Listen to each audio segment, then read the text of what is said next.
নমস্কার বন্ধুরা, আজ আপনাদের শোনাবো হাওড়া ব্রিজের খুঁটিনাটি আর নানা কথা। আজ থেকে 169 বছর আগে হাওড়া ও কলিকাতার মাঝে গঙ্গা নদীর উপর একটি সেতু তৈরি করার কথা ভাবা হয়েছিল। সেই মতো তৈরি হয়েছিল কমিটি। 1855 সালে সেতু কমিটি চর্চা শুরু করলেও কোনো এক অজ্ঞাত কারণে বছর চারেক পর সেতু নির্মাণের প্রস্তাবটি ঠান্ডা ঘরে পাঠিয়ে দেওয়া হয়। আস্তে আস্তে বাড়তে থাকে একটি ব্রিজের দাবি এবং দাবি মতো তৎকালীন বাংলার লেফটেন্যান্ট গভর্নর সিদ্ধান্ত নেন একটি ভাসমান সেতু নির্মাণ করা হবে। পন্টুন ব্রিজ বা ভাসমান সেতু লম্বায় 1528 ফুট, চওড়া 48 ফুট এবং দুপাশে 7 ফুটের ফুটপাত থাকবে। আবার জাহাজ চলাচলের জন্য সেতুর মাঝ বরাবর 200 ফুট খুলে দেওয়া যেত।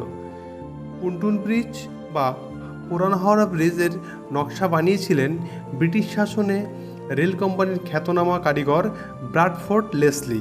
ভারতের বহু বড় রেল সেতুর নকশা তিনিই বানিয়েছিলেন, যেমন ব্যান্ডেল ও নৈহাটির মধ্যে জুবলি ব্রিজ। সেই সময় পন্টুন ব্রিজ তৈরি করতে লেসলি সাহেবের সংস্থাকে সরকারকে দিতে হয়েছিল 22 লক্ষ টাকা, আর সেতু থেকে টোল বাবদ মোট আয় করেছিল 34,11,000 টাকা।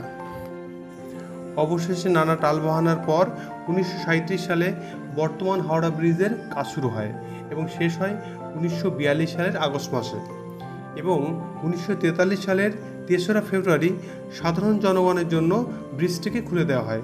সম্পূর্ণ ব্রিজটি তৈরি করতে 23,000 টন ইস্পাত লেগেছিল, আর সেটি সরবরাহ করেছিল tata iron and steel company. প্রতিদিন এই সেতুর উপর দিয়ে 10 লক্ষাধিক পথযাত্রী এবং 1 লক্ষের বেশি যান চলাচল করে। বন্ধুরা, আজকের প্রতিবেদনটি ভালো লাগলে চ্যানেলটিকে সাবস্ক্রাইব এবং শেয়ার করতে ভুলবেন না। নমস্কার।